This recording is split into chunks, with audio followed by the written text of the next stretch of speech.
Olá pessoal, mais um vídeo do Projeto Sede e agora eu respondendo uma pergunta hoje feita no meu consultório. Roncar é normal? É uma boa pergunta. Depende. Um ronco que não é tão alto e que ocorre quando a pessoa está em decúbito dorsal, barriga para cima, ele pode ser sim normal. A pessoa vira de lado, já para com os roncos.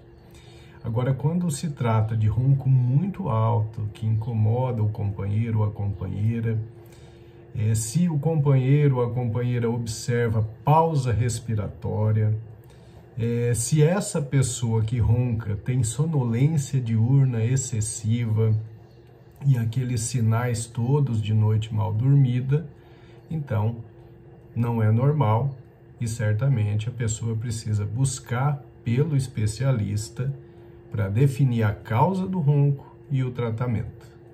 Abraço a todos.